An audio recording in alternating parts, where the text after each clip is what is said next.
68th Scroll, Chapter 1.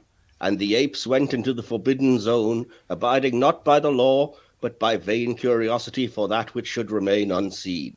And the prophecy of the wise ones was fulfilled, when a talking man fell from the skies to bring the end of days.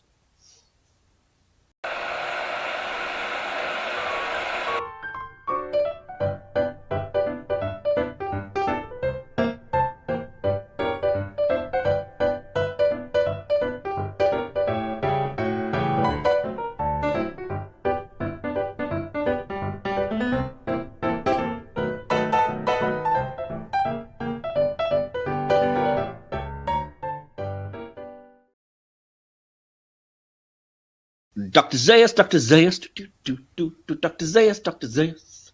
Oh, Dr. Zaius. Yes, that's right. With the kingdom having just opened its gates in cinemas, we are back looking at 1960. Its original Planet of the Apes. Hello, welcome. I am your regular host, Mike, here on Silver Screen Cinema Classics. And 68, still a classic film. Don't anybody come at me in the comments. To look at this ape-centric affair, I am joined by two other people, hopefully that are going to fare better than the two people on Taylor's mission in the movie. First of all, my usual co-host, who is hoping not to be killed, stuffed, and placed as an exhibit, DK. It's a madhouse! It always is in here. You know that well enough, DK. So, welcome. How are you doing? I'm all right, thanks, mate. And being stuffed sounds quite good at this juncture. Keep your kinks to yourself.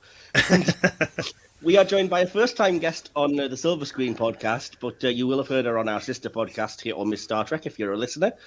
So hoping not to die from an air leak or find herself inadvertently lobotomized, please welcome from Sci-Fi Queens Podcast, Nita. Welcome. Yes, thank you. I'm so happy to be here. Yes, I know you're about one of my favorite movies. I'm a big Planet of the Apes fan. I've seen every movie, so I was enjoying rewatching the original. Nice, that's fantastic. And just a quick programming note, audience. If I sound a little bit off, we're having to record this episode a few days late because I've been suffering from a really rough cold that's been kicking my butt. So if I'm sounding a little croaky, that's why. Don't worry, I haven't been hunted down by a gorilla and had my throat slashed or anything. So that's the reason why I might be a little off. But I can talk. I promise I can talk. Should we call you Bright Eyes? Do you know what? Yeah, I've been called much worse. Let's go with it. Nita, you do that. I'll just keep turning the hose on him. Get your stinking paws off me, you damn dirty DK.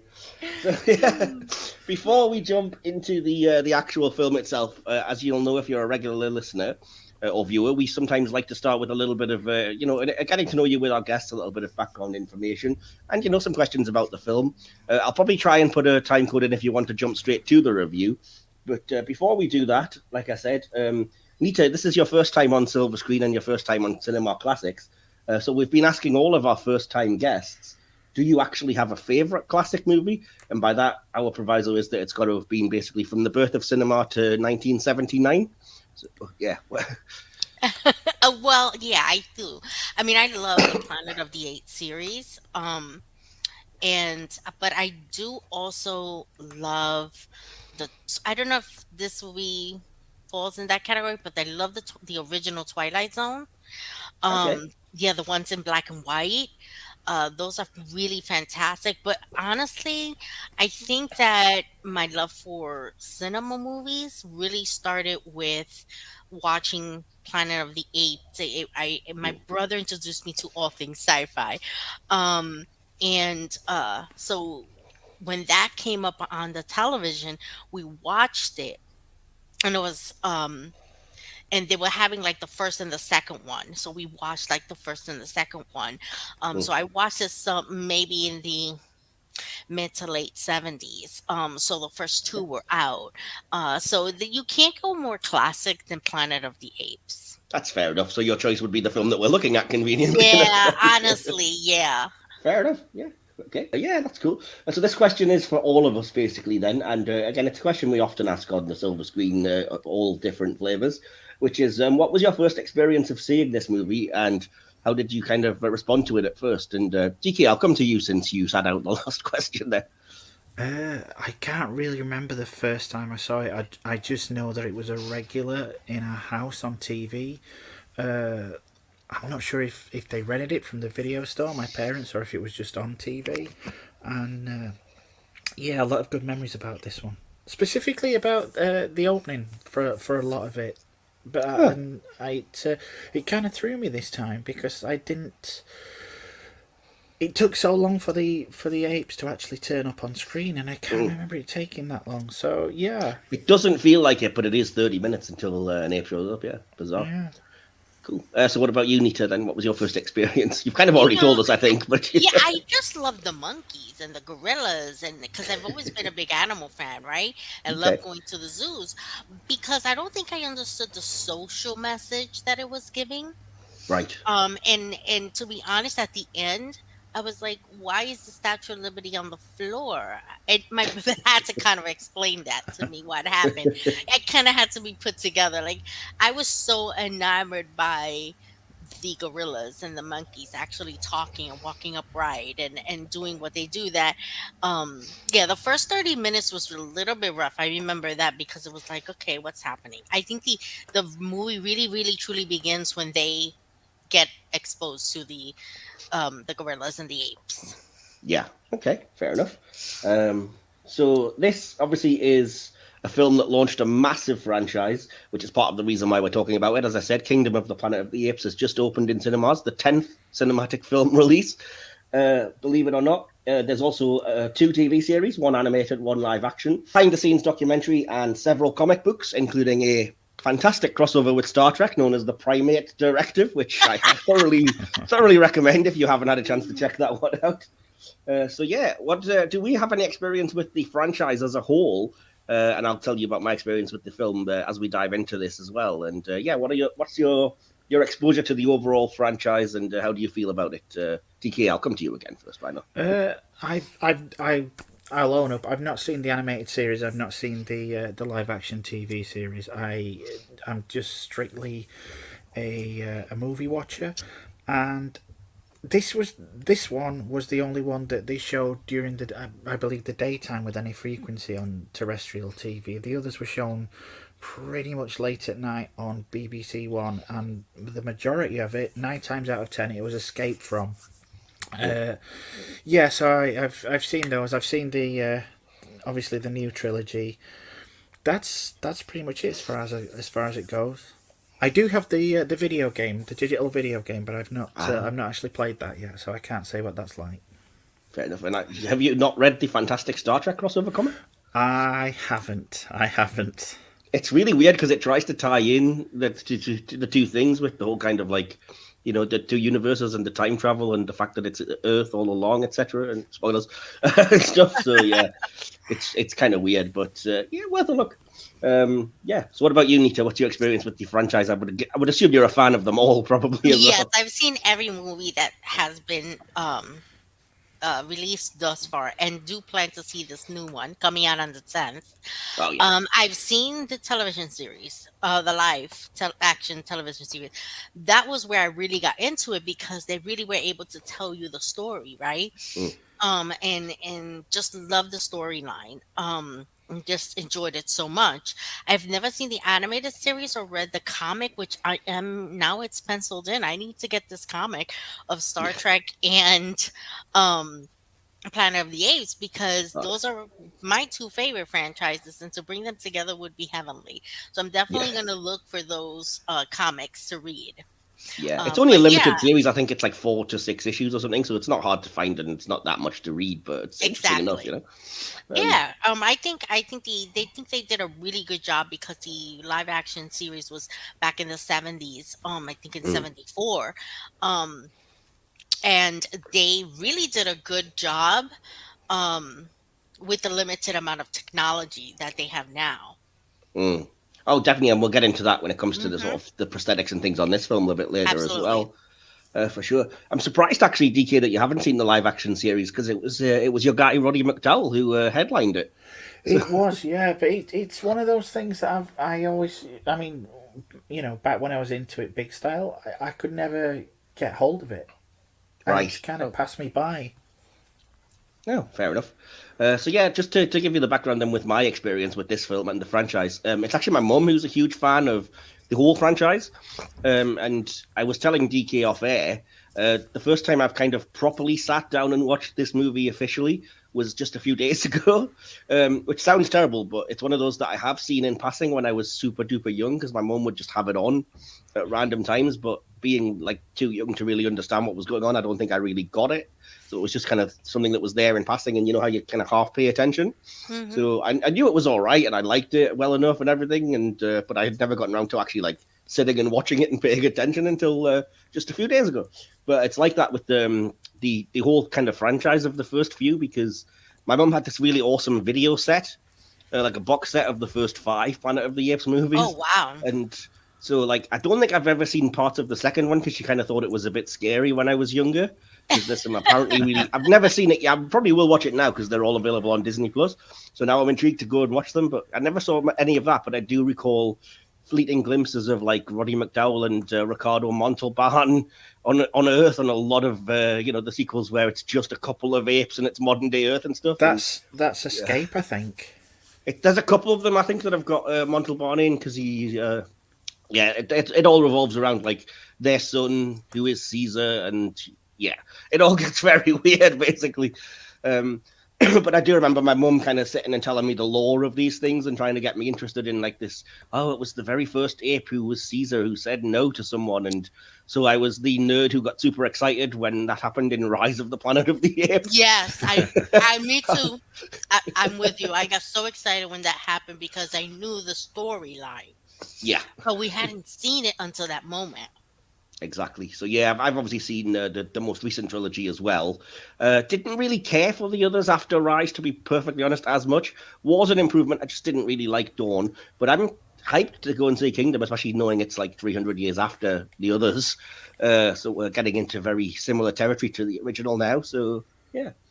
Right then, before we dive properly into this madhouse, we're going to be popping over to DK, who's doing his usual behind the scenes and passing on a little bit of information about this film and giving my voice a little bit of a rest. So, DK, it's over to you. What do you have on Planet of the Apes? Yeah, well, there is so much stuff for this, so I'm going to give a brief glimpse into it, and then I'll, probably sprinkle a couple of things as we go. But yeah, I'll start off with this. It took 3.5 years of rejections from studios to get the film greenlit in the first place. Wow. Even Charlton Heston had doubts that it would ever get made.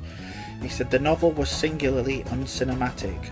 All Arthur P. Jacobs had was the rights to the novel and a portfolio of paintings depicting possible scenes.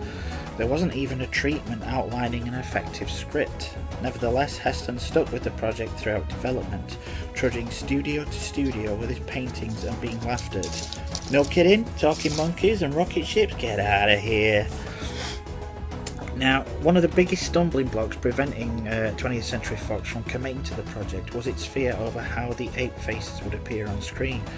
Eventually, they coughed up $5,000 for a test scene to be shot with Charlton Heston playing alongside the made-up Edward G. Robinson as Dr. Zaius and James Brolin as a character called as Cornelius. The studio, they were excited about the results of this test, but still delayed greenlighting the film for a further 6 months. It was only after Fantastic Voyage in 1966 became a hit and showed the viability of science fiction as a genre that Planet of the Apes was given the go-ahead, but without Robinson, as he suffered from a weak heart and didn't think he could endure the day-to-day rigours of performing in the ape makeup. There is an asterisk here, which I will come back to later. The movie premiered on February 8th, 1968 at the Capitol Theatre in New York City, and then was released statewide on April the 3rd by 20th Century Fox. It was a box office hit, earning a lifetime domestic gross of $33.3 million. It was one of the first films to have a major large-scale merchandising tie-in, Merchandise related to the film included toys and collectibles, action figures, pictures, storybooks, trading card sets, books, records, comics, and a series of graphic novels from Marvel Comics. It was the last big movie sci-fi hit prior to the release of Star Wars in the late 70s, and the merchandising of the film featured about 300 licensed items in total, including, toys, action figures, etc. It was the biggest merchandising effort of all time, up until obviously Star Wars, and was worth on its own about $100 million. So yeah. Wow. That's what you've got for us for now. That's what I've got for now. As I say, I'll be sprinkling and definitely coming back to the Edward G. Robinson story. Oh yeah, definitely. Fair enough. I'm intrigued because I don't know what that's about, because I did quite a bit of research on things that I did know, and that hasn't come up. So yeah, I'm interested to hear what that's about later. So yeah, that was really interesting. I mean, I'm sure that with all the struggles they had trying to get this first movie out, the last thing on their mind was this was going to be an epic saga with comic books with Star Trek and movies after movie and even the TV series. Oh yeah, it took off in a big way for sure. Talking about like the rigors of the makeup and stuff, though, I don't know if you guys have seen that. Obviously, there's a lot of behind the scenes sort of footage in documentaries and stuff.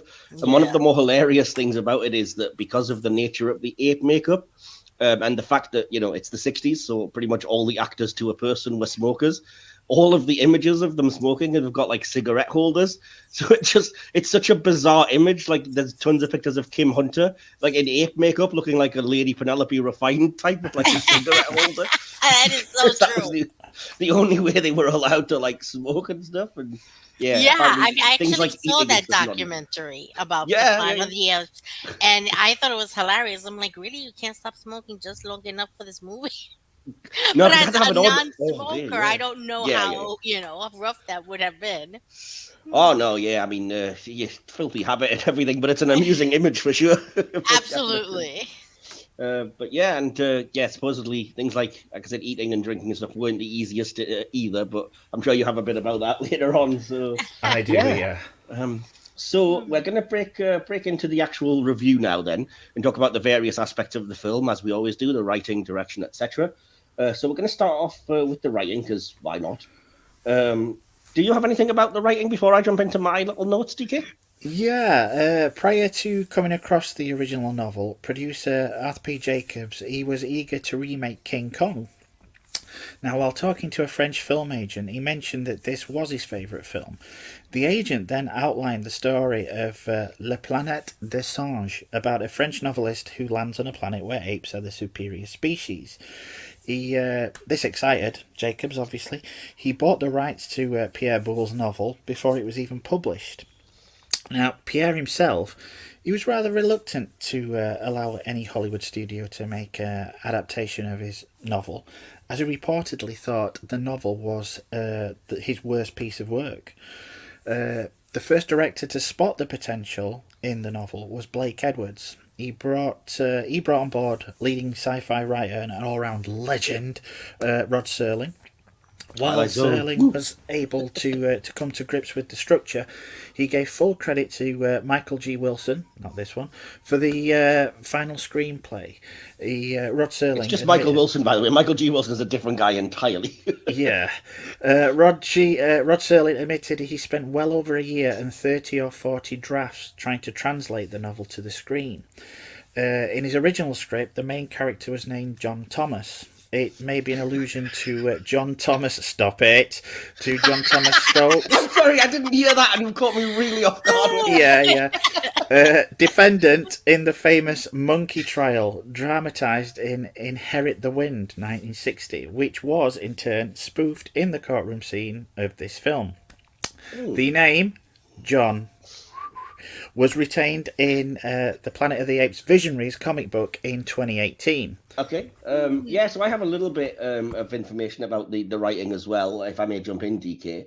I don't know if you had this on your notes, but at one point it was decided that Nova was pregnant, and scenes were actually filmed around the locations revealing Nova's pregnancy. Oh, that would have been nice to see. Well, you say that, but we'll get into why it was avoided. In the penultimate drafts of the movie, Taylor was killed by the bullet of an ape sniper, and Nova, pregnant with Taylor's child, escaped and vanished into the Forbidden Zone. Although it was believed it was Heston who rejected the idea of Nova's pregnancy, those scenes were deleted, according to screenwriter Michael Wilson, again, not me, at the insistence of a high-echelon Fox executive who found it distasteful. Why? He said, I suppose that if one defines the mute Nova as merely humanoid and not actually human, it would mean that Taylor had committed sodomy. Again, their words, not mine. It was also decided that Nova's pregnancy would detract from the film's ending. In any case, all of the scenes with Heston and Hunter in the sequence of Nova's pregnancy were cut, but he did say there's probably a great deal of footage of it somewhere. I could see their concern, but at the same time, how these humans that were there during this time had to reproduce at some point and somehow with each other, yeah. Right. I mean, so I don't see how that would have been all that different to her. I think she would have known. It's a very grey area, and I think it's not really made explicit in this film, but it is in the book and in future films that they're not like humans as we'd understand it. They've kind of devolved as part of the whole thing that's led to the apes, intelligence. Mm-hmm. So it would be kind of like gives you more like caveman mentality. Yeah, which is all very instinctual, and I think that if you want to avoid that kind of speculation or issues, you definitely want to avoid that pregnancy scene. Yeah. Plus, I do kind of agree it probably would have detracted from the ending, which, that impact and that shock can't be understated. And if you do add on top of that anything else, it kind of just feels a bit cheap, I guess. Agreed. But, yeah. So the other thing I have here is that the gag that I think we've alluded to, the see no evil, hear no evil, and speak no evil gag during the courtroom scene, which I love, was apparently entirely ad-libbed on the set on the day of shooting, and it was kept in because people found it amusing when the film was threatening to get too serious. So there you go. I agree. Really? I find that quite. I love it. I love that scene. Sometimes you got to let the actors ad-lib, and sometimes it works. Oh yeah, that was one of the things that really did work, and I agree. I think the film is getting serious, and that I don't think that sort of it doesn't come across as ridiculous or anything. It's just amusing. Exactly. There's moments like that throughout the film because at that point you've already had like human see, human do and stuff. Exactly. Yep. And the way they talk about humans, it's stuffing the humans and what they do to them. The overall kind of theme of it. It fits. Yeah, definitely. I think it fits well. I don't want to get ahead of myself. When you realize, no, especially when you realize it is, it's Earth basically just flipped on its, upside down. But which again, I suppose, I know there's been a lot of talk of this, and DK would probably just say, Mystery Science Theater, get over it. But, exactly. Yes, it is worth pointing out that for the best and the brightest, Taylor and these astronauts never realized that the Earth's moon is quite clearly visible, or all the apes speak English. But exactly, and if you notice, they all speak American English. That should have been like a key too, like where you landed, like all across the universe is American English being spoken. I don't think so. I really highly doubt that. We say they're the best and the brightest, but I mean they're there with this kind of whatever cryo freezing equipment, and Taylor's just openly smoking a cigar in this, top of. Oh, that first scene cracked me up. He is chilling with his feet up on the console, smoking a cigar, while everyone is taking a deep nap. Yeah, really? It's so melodramatic as well, isn't it? When he's just like, and this is just a personal thing. I'm lonely. I miss people. And I'm just, where's this coming from? Like, did you not know you were gonna be in stasis? Like, and how is it that a group of astronauts can look at a sky and not know where they're at? It's been hundreds of years, to be fair, I suppose. But I don't know. I think that they had to, by the second day, know they were on Earth. They do try and disguise it by saying things like, "Oh, the dust cover is making it difficult to see the moon and the stars or anything." They do try. It's a throwaway line, and obviously you don't see any of it because it would cost money to have that effect. But I guess you kind of have to hand wave that kind of stuff away, don't you? Really? Exactly. It's that line is in lieu of having the effect of seeing that. Exactly. Yeah. Fair enough. So yeah, and. one of the things that I like about the movie, and it's a very random thing, but it's worth mentioning because it pervades the whole thing, is I love this idea that the kind of distinct species of ape are all different classes, as it were. Yes. So you have like the gorillas are the hunters, the orangutans are like the doctors and scientists, and the chimpanzees are just the working class, I guess, for want of a better word. So yeah, did you agree with that, Nita? Do you find that quite a clever conceit? I think it was clever that they put them in categories, but it really truly, if you learn about apes, you will learn that it would make more sense for the chimpanzees to be the soldiers and the police officers and the guards, because chimpanzees are the most aggressive species of the apes. So much so that they have decimated gorillas. Gorillas are really peaceful. Like, calm. For you to get attacked by a gorilla, it's you really have to do something to intimidate and make that gorilla feel fear, or Hmm. or you touch their babies, or it, gorillas are not like a chimpanzee will attack you just because you're there. Hmm. And they have been known. I've seen tons of documentaries. That's how I know all this stuff. I'm absolutely fascinated by ape life. um Yeah. yeah, and the apes have been just completely, and they don't just kill the apes, they eat them. Oh, They're known to kill and eat each other. that's So rough. technically the more aggressive of the species would be the chimpanzee, which would make sense for them to be, but in for theatrical reasons, Hmm.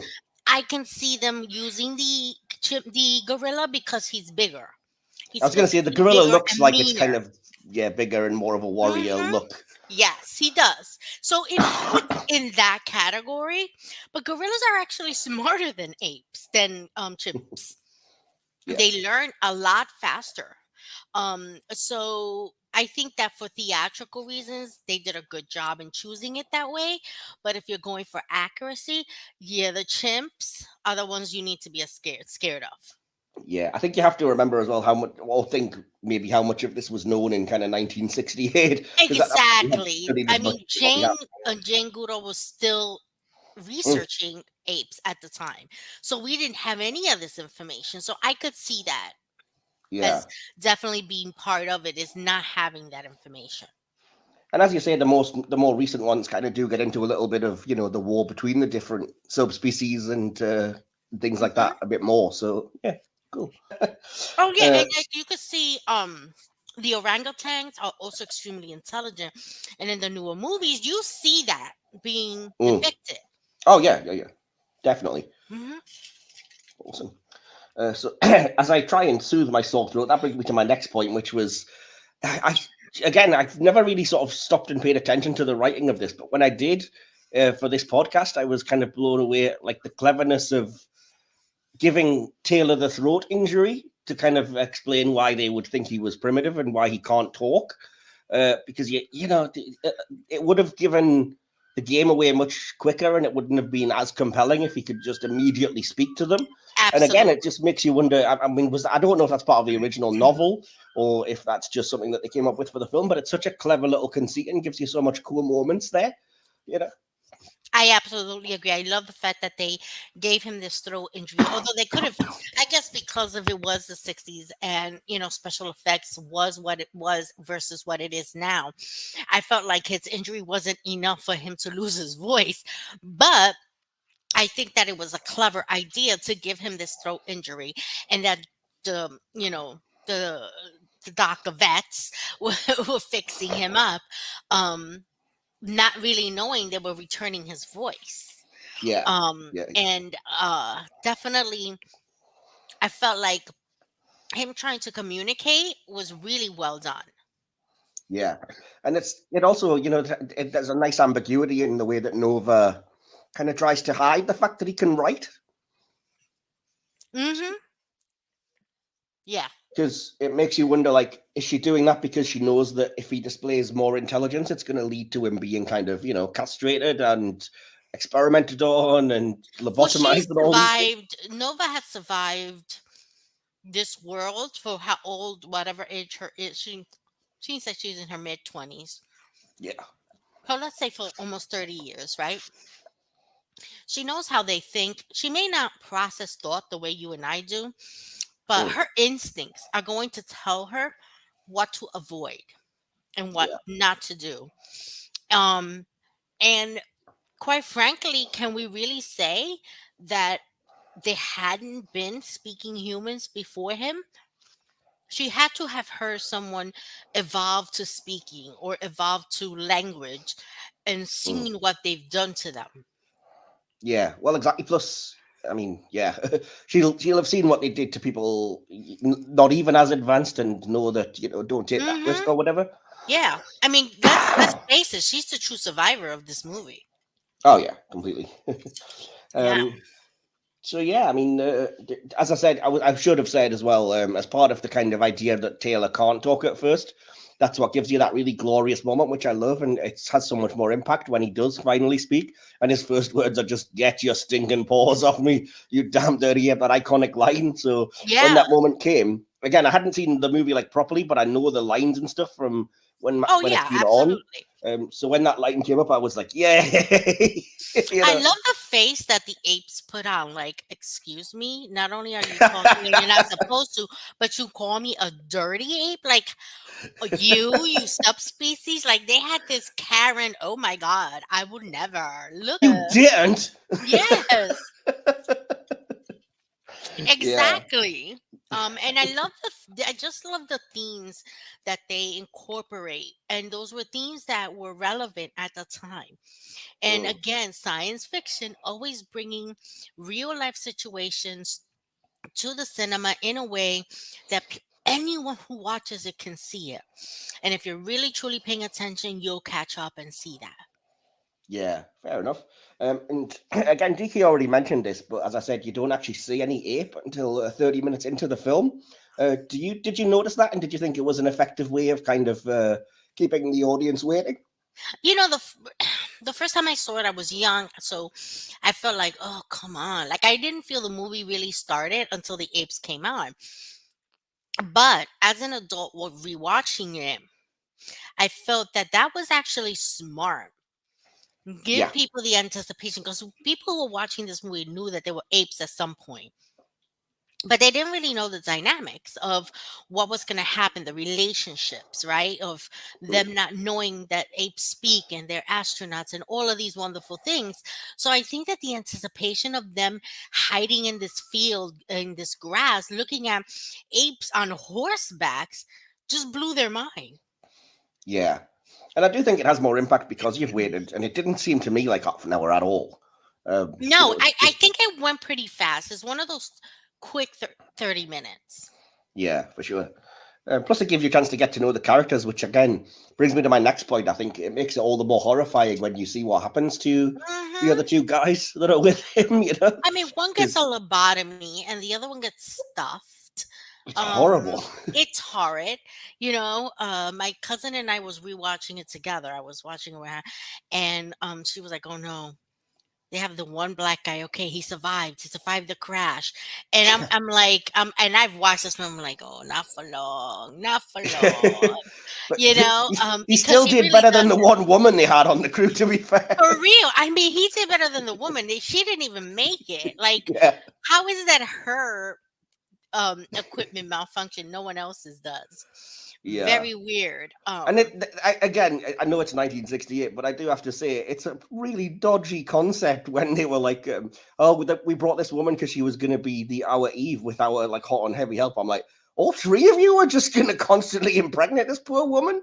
What the That's heck, what I man? thought. And that's the same thing that I came to. I'm like, well, who's gonna be the daddy? Because she's gonna be exhausted if she had to be having all your babies.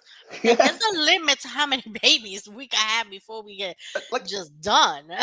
aside from the kind of sexual politics and the kind of unfairness of it all, who when planning this mission was like, so we've got one woman, three men, yeah, that'll do. That works exactly. Hmm. Surely one to one would make the most sense there, wouldn't it? You know? My question is, did she know that she was going to be the new Eve with these three guys? I mean, I would really, hope so. I hope so. Maybe she found out, and that's why the air thing happened. She was just like, "Screw this." I'm going to pull Sabotage the their whole own thing. boss. Yes, exactly. It's like that's an area of the original movie that I would have liked that someone addressed. Yeah. Oh But yeah. I they mean, changed it as the movies progressed. They of kind of course. changed Yeah. the concept. They had to. That concept was atrocious. Yeah. Absolutely.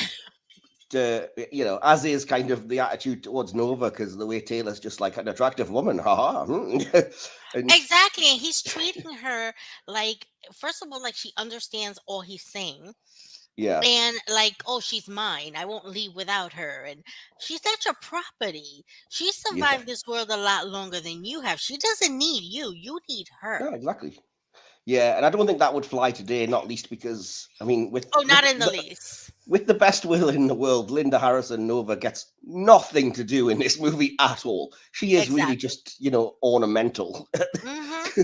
which is annoying because, like you said, she's survived in this world for so long that you kind of think surely she should be the one taking the lead and kind of helping to protect Exactly. him at certain points, But Because the thing is, had he done what she wanted, half that stuff that he went through and they all went through would have never happened because she survived this world a lot longer than you have.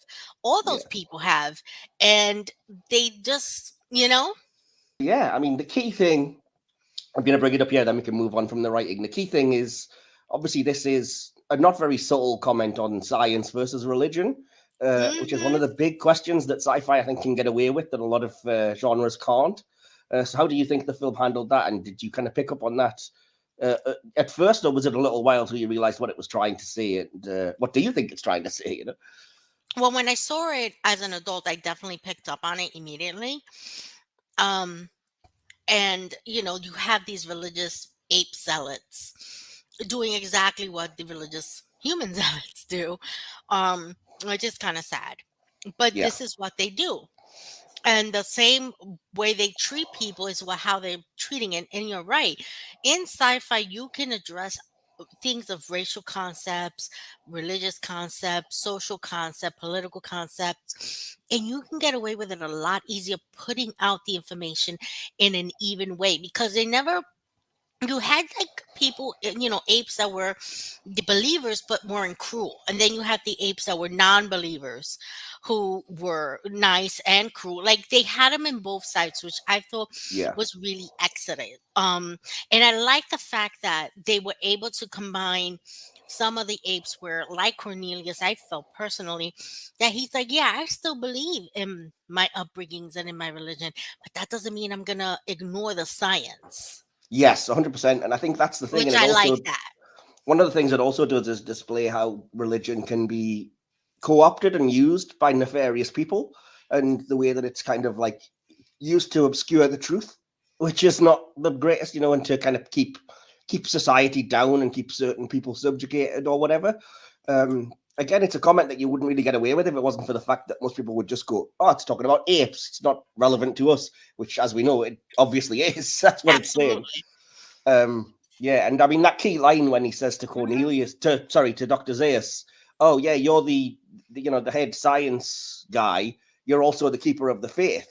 And he's like, "Well, it's not a Exactly. contradiction." And it's like, "Of course, it's a contradiction." And you kind Yep. of can't be beholden to both as rigidly as each other. So Exactly. I like the fact that he was trying to get him to see balance.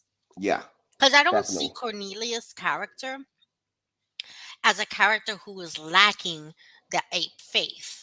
No, not at I all. No. think he believed, but I think he also believed that science disproves some of the things that were being taught. He's not saying it's all wrong, it's just misleading to add to the story of Yeah. their faith, their mythos, and I feel like he was trying to show, we can have this balance. Um, and I think he was right. You can't be, the head of science and a, religious leader and be the same person. I think that you can have religions and science working together, but you do need two separate leaders, someone who Yeah, represents the interest of that one area. And I think that that was really his point. It's like you're contradicting yourself by being one person representing both sides yeah. because there's no balance in that. Oh, completely. And like I said, I think it shows the way that religious zealots and particular sections of that area, people Hmm. organized religion and stuff can repress knowledge in a way that's not, it's deciding it for everybody en masse that we don't need to know these things and the potential dangers of that, which, as I said, it's a Yeah. very subversive thing for 1968. Oh, Um, absolutely. Because especially here in the United States, in the 60s and 68s, the movements were still happening. There was still an actual war being fought mm, with in Vietnam in 1968. There was still a lot of political issues, and I think that this movie addresses that. This is what yeah. happens when war happens. This is what happens when science takes over without supervision, and this is what happens when religion takes over without supervision. And needing that balance and needing that supervised authority to make sure that everybody is playing by the rules. Oh, yeah. Absolutely. Yeah. Because I think that Cornelius was one that disapproved, and so did his wife. I forget her name. I know she's the main Zira. Zira. I know she's the main character, but I am a Cornelius lover. Um, I think that they disapproved of the science experiments that were being done on the humans. Oh, yeah, yeah, yeah. I mean, And that's yet they're science people. Yeah, that's the thing is that again, there's two other kind of sides of this big triangle of questions, and the first one is, faith versus science. The second one is the kind of idea that we, by showing apes doing to humans what we are currently doing to apes, it Hmm. also gives a very interesting message about the way we treat animals and experiment on animals and things, which again Yeah. they get away with because of that flipping of Hmm. the rules, which Yeah. would otherwise be considered probably woolly liberal thinking. It's only animals in the 60s, but it's surprising that it actually gets you to question that when you're like, oh, it's horrific that they've lobotomized one guy and stuffed one guy. And it's like, Yeah. well, we do that. We do that to apes. So, Absolutely. And the scary part was that I was talking to my cousin, was like, "Oh, we don't use actual dead animals." She goes, "Yeah, I think we do." And she looked it up, and the oh, yeah. Museum of Natural History has Mhm. actual statues of animals that once were alive. They taxidermied them. Yeah, And I I'm mean, like, that's ew, you taxidermy. just ruined my experience with the Museum of Natural History. But that's kind of sad. Like, let that animal die and Yeah, rest in peace. Just because an animal doesn't express himself or herself with words, yeah, just because they don't think cognitively the way we think, does not mean that they don't have a instinct and a process to yeah. doing things, and that they don't know when danger is afoot. Absolutely, and that's one thing that I've just literally thought of that I haven't really got in my notes. But to that point, I think that there's a bit of that in the way that the three subspecies of ape are kind of treated differently, and there's that segregation, and that could be a metaphor for kind of the way different people of different colors are treated and things. So the gorillas are Absolutely. always expected that you're going to be the dumb, hunter warrior types. Only Yeah. the like chimps can be the doing the work, and Intellectual. only Hmm. only the orangutans can be the true intellectuals and the ones that lead and everything. So yeah, it's weird Yeah. because, like I said, by sticking to those roles, even though it's quite a clever idea, it does make you think: is there some kind of prejudice that's keeping everybody in these Well, ways? and the interesting part of it that I like is that they took some of the behaviors of the apes, of the gorillas, of the chimpanzees, and they've included it as you see other movies in this genre of Planet of the Apes. You see the behavior being displayed and talked about, little by little, and that's because we've gotten to know more about these animals from that movie to the next movie to the next movie, Yeah, and that knowledge is being integrated in a way that it doesn't mess up with the canon of it all.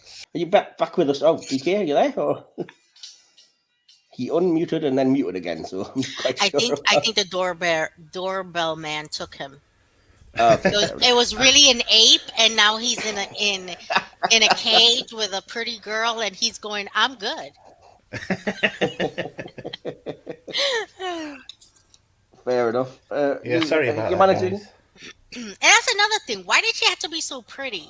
She's a wild child. Oh yeah, I mean she would have been. Everybody else was kind of ugly. If you saw the ugly other humans, they look like humans that you would imagine would be part of this world. She was Yeah. exceptional. No, she's flawless skin, perfect teeth, and Yes. everything, and you're just like, really? And she's supposed to be Yes, this feral hairless thing. and beautiful. Her hair looked absolutely shiny and not tangled and messy. Like, yeah, no. I wake up looking worse than she does. How is that even possible?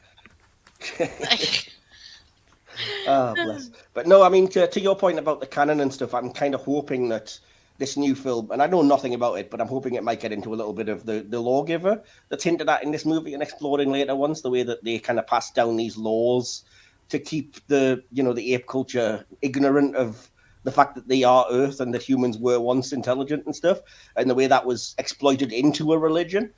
It's kind of fascinating to me, and it plugs into the third point of the triangle of the writing that I was going to say, which was there's a very strong like anti-war message that's made here, yeah. which again for the 60s hmm is kind of shocking, you know. Yeah, well, that was the movement that was going on in the 60s here in the United States was huge. I don't know about the UK, but in the 60s there was a huge anti-war protest going on constantly throughout the US, especially in Washington. Young people protesting and not and their rights being violated as peaceful protesters, and they would the police would agitate them, and when they would Mm. defend themselves, that's what they would show in the media. Is people actually just defending themselves from being, hosed. They would literally take a hose and water. And you know how powerful a hose has to be to get rid of Yeah, fire in a yeah. building. A hose will knock you out. But yeah, I mean, even aside from that, the way that Taylor's entire character is just like there's got to be something better than humanity is a very Yeah. again a very stark comment on like we are crap as a people, and the big ending, which again I don't want to get too much into just yet, but the very ending is basically just like we finally just destroyed each other because we are Yeah. just that dumb, really. We Yes. couldn't come to any understanding, so we just blew everything No. up, which is Yeah, there was a it's big, brutal. also in the 60s, big anti-nuclear Yes. weapon movement. And if you see stories about movies in the US about people having bunkers, that was a real thing. So DK, you haven't spoken for a while. Because Do you have he's any in thoughts prison. He's on? in prison with the girl. Yeah, my throat was damaged. Do you have any thoughts on things that to do with the writing that we might not have touched on that The final scene with Taylor coming across the Statue of Liberty was suggested by Serling. According to rumour, Pierre Boulle, he was greatly upset by the ending, but later warmed to it, eventually becoming to prefer the ending over the one he'd written. Have you guys gone into the novel? No, I haven't, but I did have a note that the novel ends ironically much closer to the way the Tim Burton movie ends. It's nothing like the ending of the movie. Yeah, the original novel, it also features a twist ending, slightly different from the film. Spacecraft crew does in fact land on another planet, some 350 light years from Earth. The main character, who is Ulysses, which is Taylor in the film, escapes from the ape authorities with Nova. They return to Earth only to find that it's undergone the same evolution, which, as you say, is very similar to that abhorrence that we got from Tim Burton. The novel does add a further twist, however. Taylor's story has been told entirely in flashback after he and Nova fled Earth as well, and left a message in a bottle floating through space to warn anyone else who might stumble across either planet. The bottle is then discovered by an old married couple named Jin and Phyllis, who are later revealed to be chimpanzees themselves, who dismiss the story, saying that no human could be intelligent enough to write it. As mentioned, Michael Wilson, again, not this one, was brought in to do a rewrite of Rod Serling's screenplay. Wilson's contribution is most evident in the kangaroo courtroom scene, Wilson being an embittered target of the McCarthy blacklisting witch hunts of the 1950s. In the original script, the female native humans were all bare-breasted. This idea was obviously nixed by Fox for the reasons of the censors. And the movie's line, "Get your stinging paws off me, you damn dirty ape," was voted as the number 66 movie quote in 2005 by the American Film Institute. Yeah, well, I think that's kind of we've thoroughly covered the writing. I think between us there, mainly myself and Nita. So apologies, DK, but you did have to shoot off for a bit Yeah. and deal with the apes. Yeah, the only other thing that I had down, and it's kind of redundant. I know the way that the sequels deal with it, but I was very struck this time by how much of a harsh ending it is for Cornelius and Zira, because it looks like everything's, oh, we're going to bring the truth to them, and then Dr. Zaius is just like, have them arrested for heresy, and it just ends that way, and I'm like, geez, that's brutal. Yeah. But yeah, that's neither here nor there, I guess. When you see this movie on its own, not and if you don't know that there's going to be a sequel or a second movie, you kind of feel like they leave a lot of things unanswered. Definitely, that's one of the things I mentioned in my conclusion as well. Yes, Yeah. it seems But very. I think that maybe I'm hoping that they did this knowing there will be a second movie. Because if they did this Probably, not yeah. knowing that there will be a second movie, then oh my god, what were you thinking? Yeah, I exactly. think back then in the 60s and 70s, they did film a lot of these things with that in mind. Yeah. When you look at things like, obviously, Donna's Superman and Yeah. the Three Musketeers movies.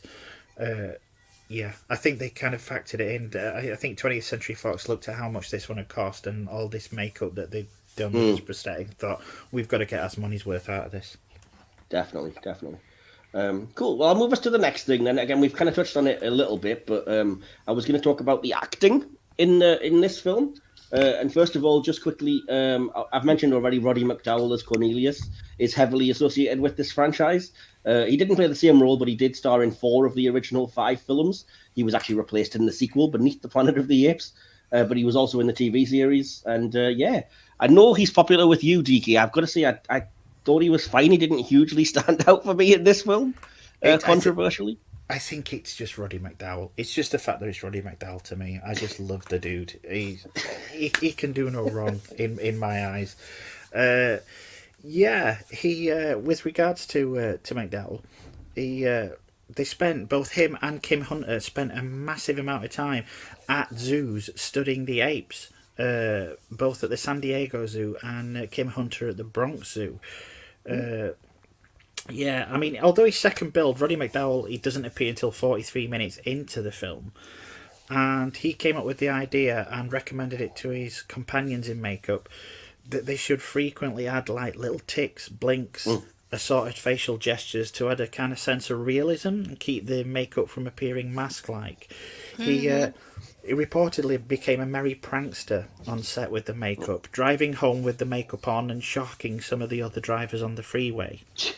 I can see him do that. Oh god, yeah, I could absolutely see that.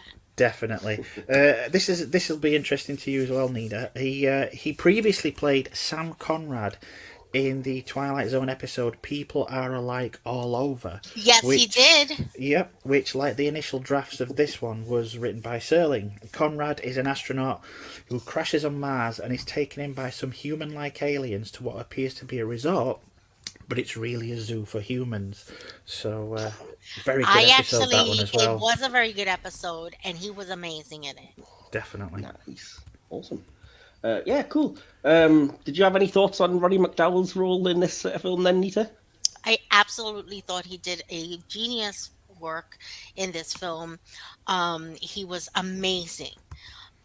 He really got the movements and, because apes don't stand up straight, and I think he got all of the movement, the body stature, and all of the things correct, the facial expressions. I thought he brought a balance to the storyline because his fiance at the time, she's all science, and then you have the apes that were all religion, and then you have the humans, Tyler Bright Eyes, who was all about how did these apes get this way mentality, and how we were here first train of thinking, but it was like he brought this balance. Okay, like he brought he was the mediator, I saw him as, between them. Yeah, I think that was part of the issue I had. I think I found him just a little bit too soft on things, and I was more drawn to Zira, to Kim Hunter's performance as out of those two, as the kind of more vocal and the more kind of human sympathizing, I suppose. Would you agree? Did you like the way Kim Hunter was portrayed in the film, DK? I think she was very well. She did very well. Watching it this time, as much as I love Roddy, I did have a tremendous affection for Kim in this one. I think she gave a really good performance, and ironically, the most human out of all the characters, and you're even including the actual human characters in this one. Yeah. Mm-hmm. She's incredibly personable. Yeah, she definitely is. Very forward thinking, very much in charge. I think she represented the women that the women of the '60s was trying to achieve. The independent, strong woman who can do it all, and I think that she brought that into the character quite well. I've got to say, at one of the test screenings, a woman walked up to Charlton Heston and asked how he was doing, and he had absolutely no clue who she was until she realised that she was Kim Hunter, because he just didn't recognise her without the makeup. I love that you just coined the word revealised. Did I? Oh, she revealised. It's been one of those days, dude. Yeah, but no, I heard that story. It's fun. Yeah, but they do look completely different with the makeup. It's effective work. Yeah, she apparently found it so claustrophobic that she had to take a Valium each morning while being made up. Yeah, that's why.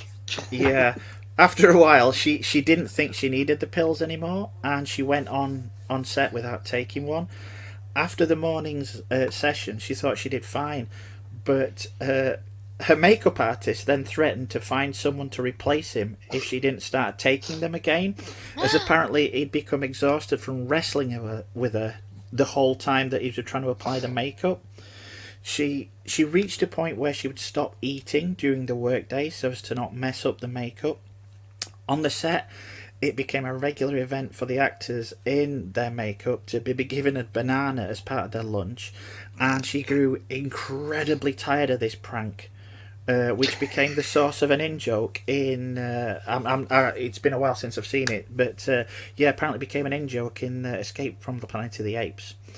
She ended up requesting that she be scheduled in makeup for no more than 4 hours in a row, because by the end of several days, the glue used in the application, it had started burning her skin, and she ended up sleeping with Vaseline on her face to avoid having a bright red rash each morning. So she went through some stuff. Yeah, it's rough. On the subject of that, though, the makeups and the kind of things, in a kind of weird kind of Zimbardo psychologist proof type of way, apparently the actors that played the different subspecies of apes, the gorillas, chimps and orangutans, all sat for lunch in their individual groups. There was no reason. They weren't told to do that. They just did. They just did it naturally. Yeah. It was really odd. Really odd. That definitely would have been a great thing to observe. If for a psychiatrist and see that behavior, or even Jane Goodall. Yeah, for sure. Cool. Well, we should probably talk about the star of this film. So I'm going to try and put my personal feelings aside, because I've got to be honest, I can't stand Charlton Heston personally. He's Moses. Ever since he responded to a school shooting with, come and take the gun from my cold dead hands. Oh yeah, that was not. Yeah. just no. Yeah, that was not. That's not very Moses-like of him. Yeah, I can't stand him. He's one of those gun nut right-wing types. Yeah, exactly. No. And without wanting to speak too ill of the dead, politics aside. I mean, it's weird because Taylor's not necessarily a very likable character. He isn't. He is just kind of a jerk to the co-workers that he's with on the ship, and then spends all his time bitching about how humanity's crap. And you just kind of think, you feel like saying, maybe the problem was you. It's you look at it and you just think, who the hell picked this dude as an astronaut? Because he's just, he's not a very nice person. And he doesn't know much. You remember the conversations that the other two guys were having with him? He didn't seem to have any answers. And he didn't want to admit that he didn't have any answers. Real arrogant. For a mission leader as well, he's just got no clue when it comes to the psychological health of your troops, because he's just basically like, get over yourself, you coward. Exactly. Smoking his cigar. Exactly, yeah. Yeah. He just sees the guy planting the little flag and he just laughs his ass off at him. Exactly. That's what you do when you go to another planet. Hello. And, the way the callous way that he talked about the crew member that he just lost, you just think, what There's kind no of point in screening having a process? witch who's been dead for over a year. Yeah. What kind of screening process does Answer have? Exactly. Not very good, apparently. And the other guys were looking at him like there's something wrong with him. Yeah. He's very much the, John Wayne, you're the leader because you're the cigar chomping hero and not because you've got any real skill type guy, But, Yeah, 100%. Yeah. But anyway, I mean, I do kind of relate to there has to be something better than Man Idea, but I maybe would have phrased it in a way that came across less like I'm just, a misandromist who hates all people. And I'll be honest, when I'm watching it, I thought, I hate this guy. And then after a while, I thought, oh, fudge, this guy's me. No. I don't want to know that. You'd be less gun happy. Let's be perfect. Yeah, I would try not to be a prick about it. I like my peace and quiet. Yeah, there's a difference there for sure. Yeah. Apparently, though, originally they were talking about offering the role to Burt Lancaster. Oh, really? Really? I guess. Yeah, and Marlon Brando was considered a backup, and Rod Taylor was considered by Fox themselves, and he was Rod Serling's favourite choice. But ultimately, they went with the much more bankable Heston, which is weird. Yeah. It's one of several projects where Heston took a role originally offered to Lancaster. Yeah, I know my mum's a huge fan of his, and he was definitely the kind of, the star of his day and everything, and that's why he was cast for the big name. But I just don't like the character or the actor. I can't really say much else other than that, He gets a few great lines, don't get me wrong, and there's some good moments in there, but yeah, it's just it doesn't fully work for me, that guy. Yeah. Apparently he was ill quite a lot as well during much of the film. Apparently he got flu, which is, rather apt considering Mike.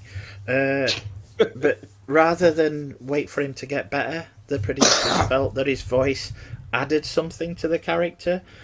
And after filming the scene where Taylor and Nova are forcibly separated, he wrote that he was feeling like hell while shooting because of his illness, and felt even worse because every time they threw that damn fire hose at me. Suck it up. Yeah. So you can live. Out of my cold dead hand. No, the water. It's too much. And the water from a fire hose is really cold, by the way. Yeah. So the only other person to really talk about then is Maurice Evans playing a good old Dr. Zaius, the break-dancing hero of Troy McClure's Planet of the Apes music. I think he's very good in the performance because I hate the character, and that's the point. He's the worst kind of zealot. Yeah. So you kind of have to give him props for that because that's the idea. Would you guys say the same thing about him? Yeah, he's one of those characters that you do love to hate. And he does it without kind of chewing the scenery, as it were. Even in that makeup, he takes it deadly serious at all times. And you just come away just loathing the guy. Especially after, that, as you mentioned earlier, the turnabout with Cornelius and Zira at the end. Yeah, for sure. Awesome. Well, I'll move us along then, because we're running a little short on time. So the next section would be... I just have to say one thing with regards to earlier. Edward G. Robinson was supposed to play Zaius. But yes, apparently the makeup was too hard for him, so he renounced and Maurice Evans got the role. However, in actual fact, it's allegedly because Edward G. Robinson just could not be asked to shave his beard off, making it impossible to apply the prosthetics. So apparently he was paid off by Fox and replaced by Maurice Evans at a cheaper rate, which saved them money in the long run. He should have been told that, only kids will wear beards. And then, which is such a bizarre line that comes out of nowhere, and it's like, that's not even true. But anyway. Agreed. The next thing we were going to jump to was the direction. And again, I'll throw to you, DK. Do you have any little snippets to begin with us? Yeah, I do. Directors J. Lee Thompson and Blake Edwards were approached to direct the film, but Arthur P. Jacobs, the producer, upon the recommendation of Heston, chose Franklin J. Schaffner to direct the film. Schaffner's changes included an ape society which was less advanced and therefore less expensive to depict than that of the original novel. He deliberately used odd skewed angles and handheld cameras to create a disorienting effect, much like what Heston's character experiences in the new world that he finds him in. There were 3 other endings suggested for the climax, but the one favoured by Heston ultimately won out. When Taylor says to hell with the scarecrows, they got into an argument because the studio wanted to cut the word hell to make the scene more family friendly because, obviously. I have another bit of information when it comes to the end of the film regarding that as well. Oh. In terms of like the language, they were very skittish about using that word. And so at the end of the movie, when Taylor basically says, God damn you all to hell, they had to successfully argue with the studio that they weren't using the Lord's name in vain. Taylor was actually appealing to God to damn the people that had done this to the world. Yeah. So, I was like, wow, that's okay. Fair enough then. Yeah. That goes to show you how much back then religion played a part in what was happening, what was being shown, what people could and could not listen to. I mean, in terms of the direction, there's not really a lot that I have to say, just that I did think the first half hour was very cheesy B-movie sci-fi direction. There's an awful lot of like screeching and crash zooms and things, which again I'd never noticed, when I hadn't fully watched the film and paid attention. But is it just me that picked up on that at the start of the movie? I was like, this is very... No, definitely I noticed it, and the lack of real dialogue as well. The first 30 minutes is rough. You gotta get past those 30 minutes before you can really decide if you're gonna enjoy this film.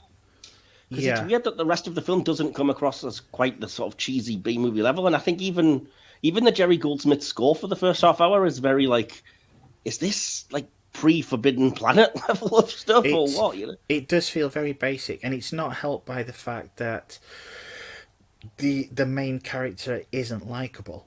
So you're supposed to root for these 3 astronauts. 2 of the astronauts barely get a word in, and when they do, they're talked down by basically an asshole. And so the other 2 astronauts were more likable. Yeah, you're not quite sure who you're supposed to be rooting for in this because, with science fiction, especially science fiction morality tale, you figure that sooner or later the asshole's going to get his comeuppance, and normally that means, buying the farm.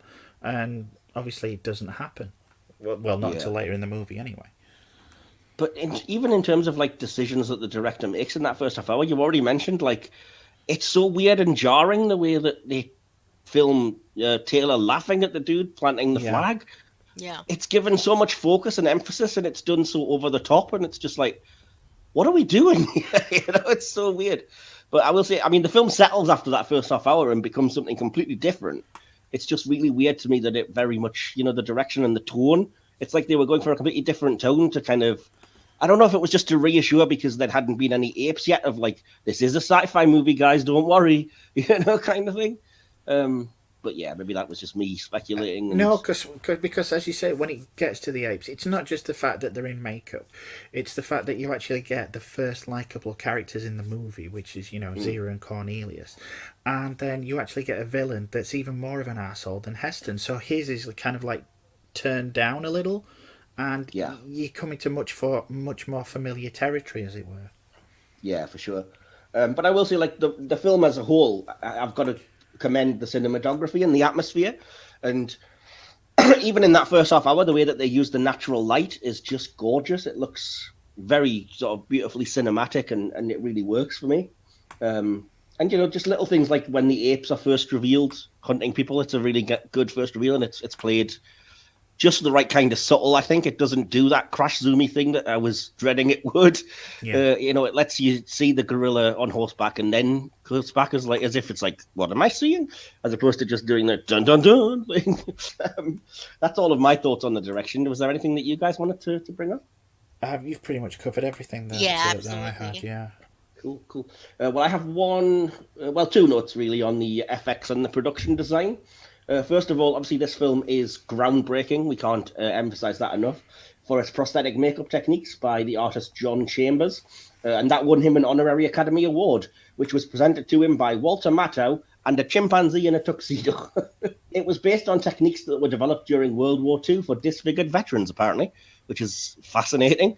Oh wow. So yeah, and yeah. Other than that, the only other note I have on the production is it was a really cool weather effect. The start where we saw the kind of lightning and stuff. I was like, oh, that was cool. Any thoughts on the VFX production design, things like that, you guys? I think the effects were, you know, good for the time. It was 1968. There was limited. Now we have, so much technology to make things look so incredibly real, make a scene go nighttime and they're Mm. filming during the day. Like there's tons of stuff that can be done. They didn't have all of that. And I think they did a good job. And I think the actors getting all that makeup done really put up with a lot, and kudos for them. They all should have gotten awards just for putting up with that. Yeah. Yeah.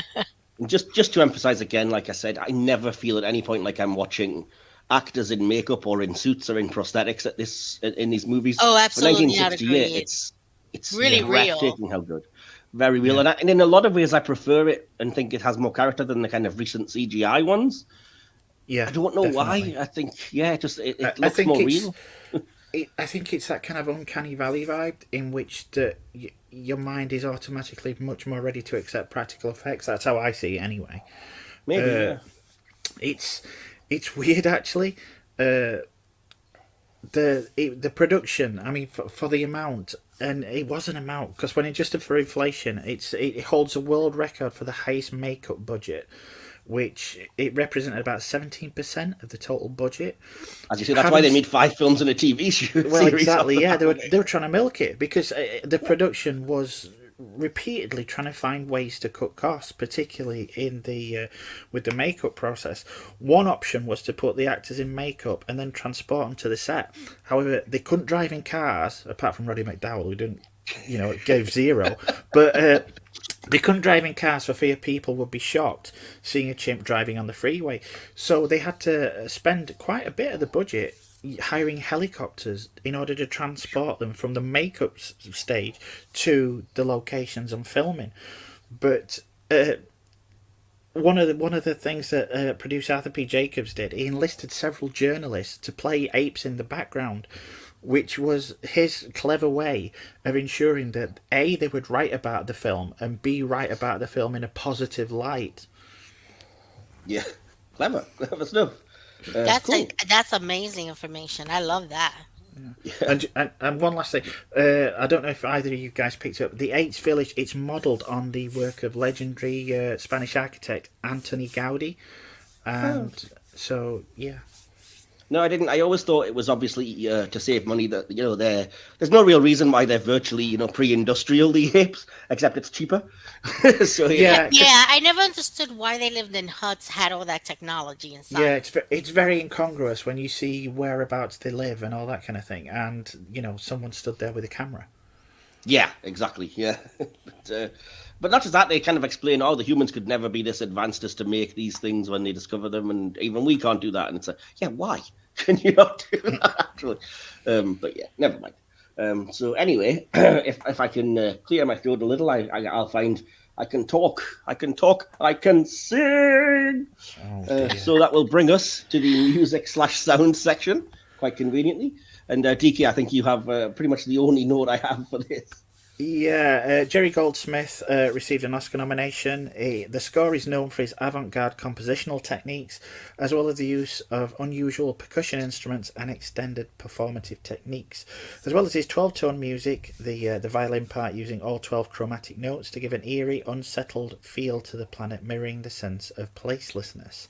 And allegedly, Jerry Goldsmith wore a gorilla mask while writing and conducting the score to better get in touch with the movie. So, yeah, apparently some of the discordant musical sounds he created by using stainless steel kitchen mixing bowls.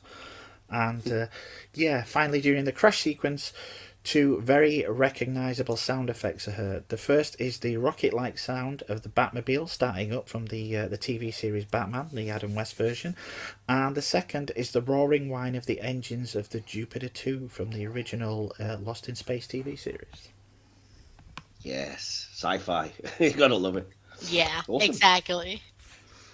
Yeah, as I say, I'm aware we're pressed for time, so I'm going to carry on to the next section here, and just let you know that I hate every ape I see, from chimpanzee to chimpanzee. You'll never make a monkey out of me. So anyway, in any case, that's going to bring us to the critics' response. And DK, you start us off. I think you've got the first half there. I should clarify before we do this, by the way, this being a Cinema Classics episode, we do critics' response rather than audience response because it's generally assumed that the film will have a largely positive, response, and that would be the response we would get from the audience. But it's just a way of doing things differently here on Cinema Classics. So yeah, DK, do you want to start us off with that? Yeah, obviously the movie was met with critical acclaim, and it's widely regarded as a classic. It was rated one of the best films of 1968, applauded for its imagination and its commentary on a possible world turned upside down. Pauline Kael called it one of the most entertaining science fiction fantasies ever to come out of Hollywood. Roger Ebert of the Chicago Sun-Times gave the film 3 out of 4 and called it much better than I expected it to be. It's quickly paced, completely entertaining, and its philosophical pretensions don't get in the way.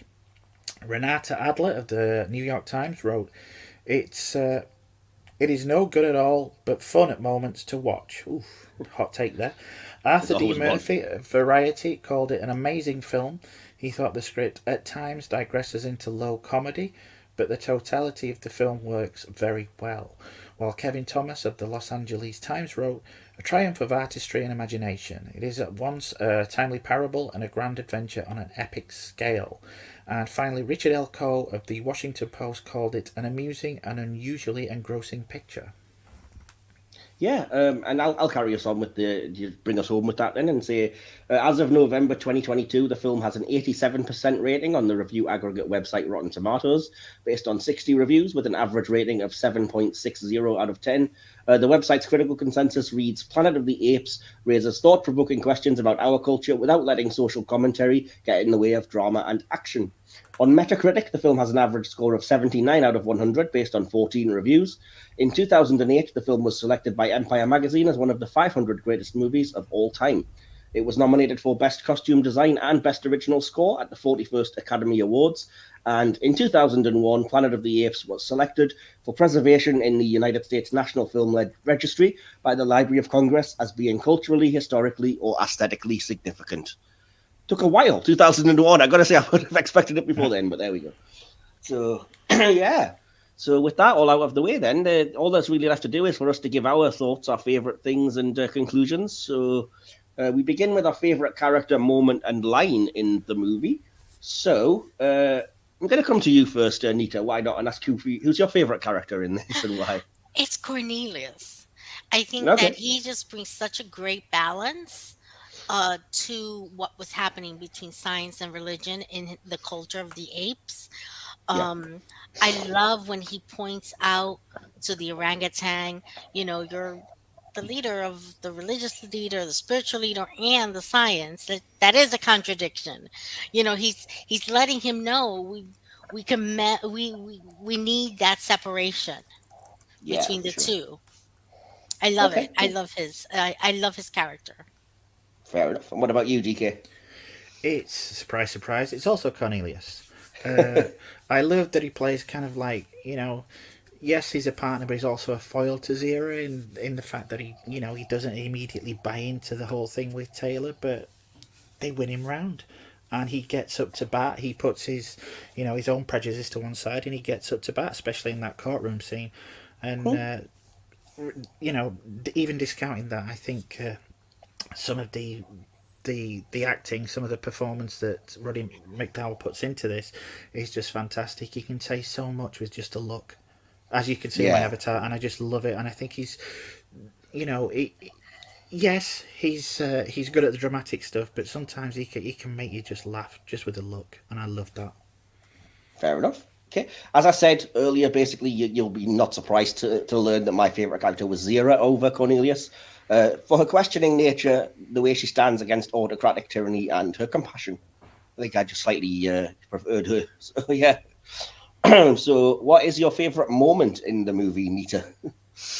My favorite moment of the movie is at the end when he sees the Statue of Liberty and he starts screaming. We Mm. did it. We actually did it. He realized then what had happened to his world and that he was home. He Yep. was never in a distant planet. Awesome. And what about you, DK? Mine's also towards the end. It's not that scene though.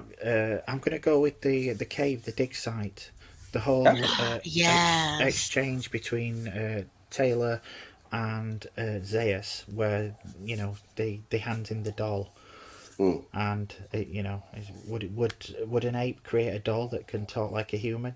I love that. I also went exactly with that ending, Nita, because I think it might seem kind of dated and cliche and everything now, but you just can't understate the impact of it.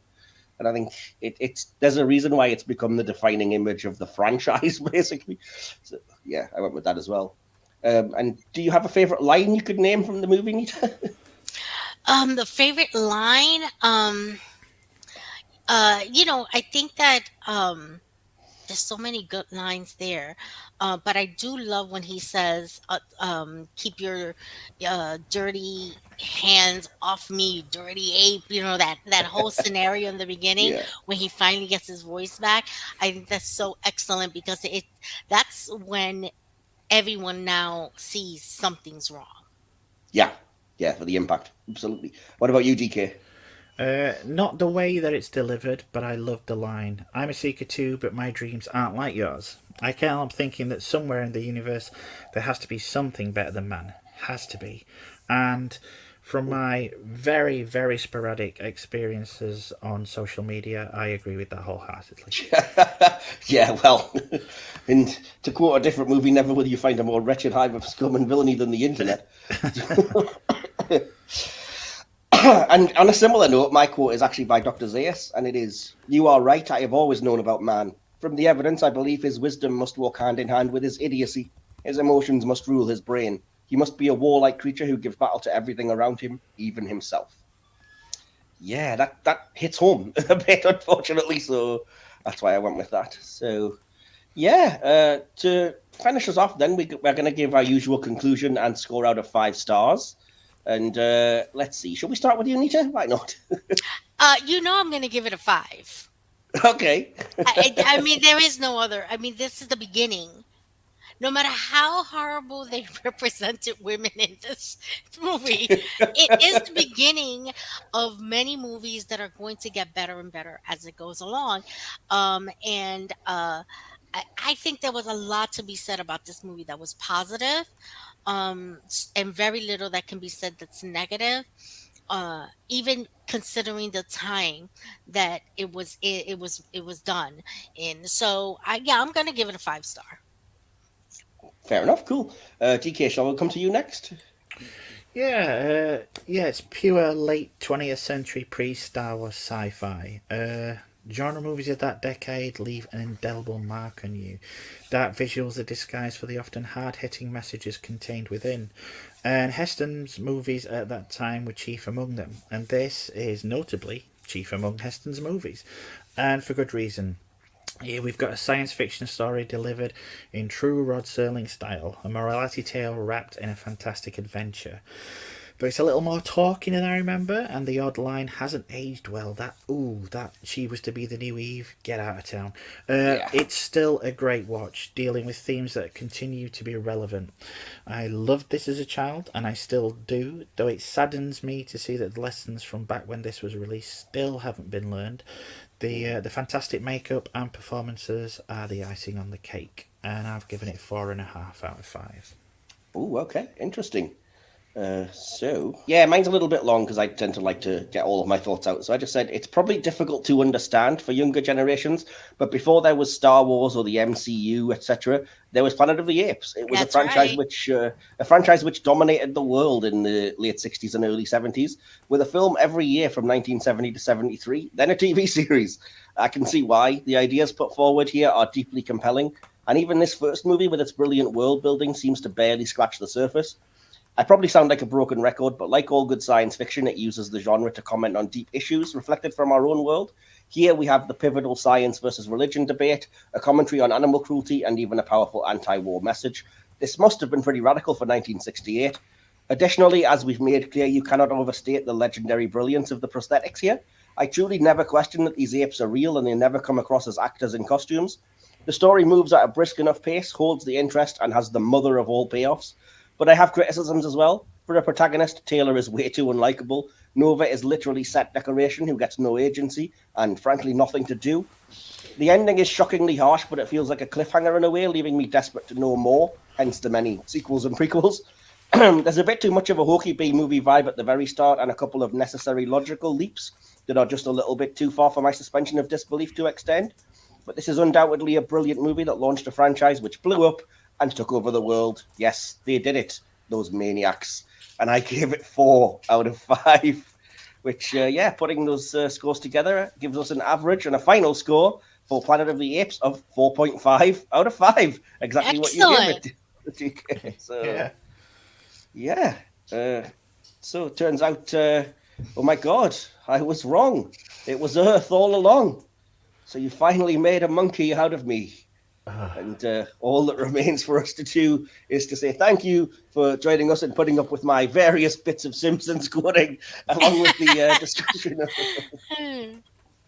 You've got to quote The Simpsons when you can, when it's those classic years. But I think we've had a great discussion, and hopefully you've taken something from it if you're listening as well. And if you have any thoughts that you want to share with us on Planet of the Apes or anything else, or if you want to be a guest on the show, feel free to hit us up on our social media. There will be a banner on screen showing you all the places you can find us. But you can usually just type Silver Screen Podcast into whatever social media of choice you want to and find us. And there is a link tree in the episode description. That'll usually be where you can find myself. And if he's around, DK will be frequenting our Facebook group and stuff, but not many other places. Is that right, DK? Yeah, I don't go into the forbidden zone. And I do not blame you. So, but I do know, obviously, Nita, you've been a guest before, and I know you have your own podcast. So did you want to plug where the people can find you and that? Yes, you can find us on Facebook, Instagram, or TikTok, and YouTube at Sci-Fi Queens. And we're on every other Friday at 8 p.m. Eastern Time. Our next show will be on May 10th, and we're going to be talking about the women of the Walking Dead franchise. Ooh. Wow, that was going to be an interesting discussion because that's a very mixed bag when it comes to the women of that franchise. Yes, it is. We've got good ones and we've got villains. Yeah. Cool. Well, I just want to say thank you again for being a great guest, Nita. We enjoyed you on our Star Trek review you were on, and you've been great again. So, thank you so much. I had so much fun again. Hopefully you'll come back sometime because absolutely, it's always good when you have a guest who's willing to contribute and do the work. So awesome. And just before I sign off, then DK, did you have anything else you wanted to shout out? Any upcoming projects or no? That's everything. Everyone pretty much knows about, and if they don't, well, they should. If you haven't had a chance to check it out, we have got a review up that DK just dropped a little while ago for a movie called The War of the Gargantuas, which you may not have heard of, but please listen to the review anyway, because it's fascinating how popular this movie is for being so not very well known. And even though you might not be able to find the movie, it's a fascinating discussion, and I do recommend you going and checking that out if you're here because you're familiar with this one and you maybe aren't familiar with that. So, that's it then. It just remains me to say thanks again for everybody who's joined us and stayed with us till the end of this episode. Thank you to Nita for being a great guest, DK for being a great co-host. Thank you for having me.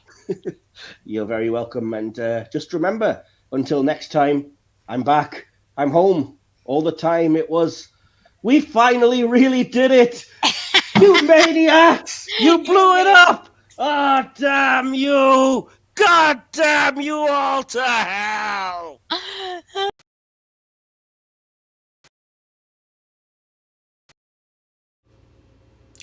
You've been listening to the Silver Screen Podcast, hosted by Michael Wilson and DK. Produced and edited by Mike Wilson. Additional material and behind-the-scenes sections by DK. Follow us on social media. Links to all of our social media pages can be found via the Linktree page listed in the episode's description. This podcast is part of the Mike's Podcast Network. You can listen to this and our sister podcasts on all good podcast providers by searching for Silver Screen Podcast or Mike's Podcasts. Don't forget to like, subscribe, and share far and wide. Thank you for joining us. Come back next time for more movie magic, and hopefully this can be the beginning of a beautiful friendship.